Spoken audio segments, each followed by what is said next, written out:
what is a social enterprise? When people ask this question from me, this is the usual answer I give. Organization applies commercial strategies to maximize improvements in human and environmental well-being rather than maximizing profits. Structure as a for-profit, non-profit, cooperative, mutual organization, social business, or a charity organization. So this answer is technically comprehensive, but when people listen to this, it's wonderful how they conceptualize this thing and immediately ask the second question. So they're telling me social enterprise is an NGO doing business. I get this most of the time. And I wish that this was that easy. What do you see here? This is a rural IT center in Sri Lanka. So can you see a girl with a headphone on? Yeah. So what is she doing? She's actually participating in an online seminar, talking to a university lecturer who is answering her questions via Skype. So this is part of the education program our organization has, where students have the opportunity to have an online seminar to discuss a past paper with a university lecturer before they get the paper exam and the online exam and then get the certificate. So in this online exam, when we designed this in 2009, we had a problem. As you can see, there are about 3 computers, but there are about 10 to 15 students. So ideally, we would be love to have like 1 PC per student. So we had the question and we asked the students. We tossed it back to the community, how we can do this. For our surprise, 20 to 30 centers just came up with this answer. No problem, we will use speakers so that the students can listen to the lecturer, and they will use a microphone so that students can pass it on when they have done with the question. So the headphone that she is wearing actually not for listening purposes, but for the purpose of the microphone. So when she's done with that, she moves the microphone to her friend. So this was the start of the social enterprising journey for me. All the students here have paid for the exam. I repeat, they have paid for the exam. So they get through this exam and they get a certificate. In 2010, a lot of people asked me, so what happens to these guys?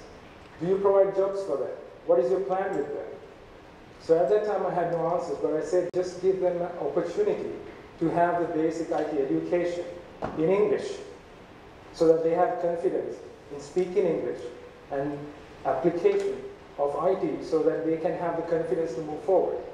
To our surprise, after 6 years, we can see a lot of children have gone on to higher studies. Most of them have found employment within their regions. And many of them started their own ventures, their own social enterprises. Some of them started their own IT centers, which is like hub and spoke model. They have gone through the education program and then they have started their own centers. There was a girl who had a sewing business, and I asked her, why are you doing this program? She said, in future, we may never know that when we need IT, because I'm planning to do a fashion design course as she did. So she said that IT is so important for me and I'm doing it. And there was one student in Kurunagala. He passed through the exam, and then we happened to have a software company in Colombo to go and visit the center, and he was picked to a 3-month internship. And now he's working in that company, a permanent employee. The best thing, that he's working from his village. And he's providing his services online through freelancing. So it's an amazing story, and we think that we can replicate this thing. And this is for the students who have done it and paid for it. So per annum, we train about 3,000 students. That means in a year, we touch about 8,000 people directly. So what happens to these children after this? And what happens to the people who cannot afford this? Like these students in Kilinochi.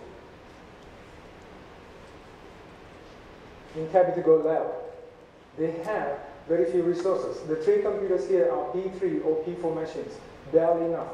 And the teacher in the side gets an 8,000 monthly salary. And what about these people who cannot afford it? And as you can see, I got this picture because the girl in the white top, she has Google written on it. So you can see the aspiration of these people. So how can we reach them? Yes, there are 2,000 people who we can train, but we are not satisfied. Because in the outreach and the networking we have, we can go up to 10,000 per year. So what's stopping us? So in the social enterprise sector, if you talk to an NGO, a lot of people will complain that we don't have any donor money. It's limited. It's of course, because post-2009, we are a middle-income country, and there is no more donor funding coming in our way. Even if they come in, it's in different purposes.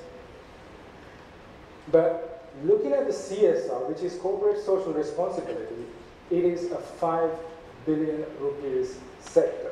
Every year, corporates pledge 5 billion at least for this. So why it is not happening? So I was thinking, if we were able to get 5% of this big pot of money, 5%, it's a very small thing. But 5 billion, 5% is 250 million rupees. What if we could get that? But the problem in Sri Lanka is that the social enterprises, corporates and governments are working in their own elements. They do not work with each other. They don't listen to each other. Even if they could, for their survival, they would say, like, in the social enterprises, they would say, corporates are arrogant and they are greedy. And the corporates would say, you know, social enterprise is something that you do for fun. And you have a good time. The government, both these sectors, have a hard time cracking in. Right? So everybody's working in their own devices. There are so much of opportunities to get through, but people don't realize it. So if there was no CSR, we could not have given this Android tab to these children.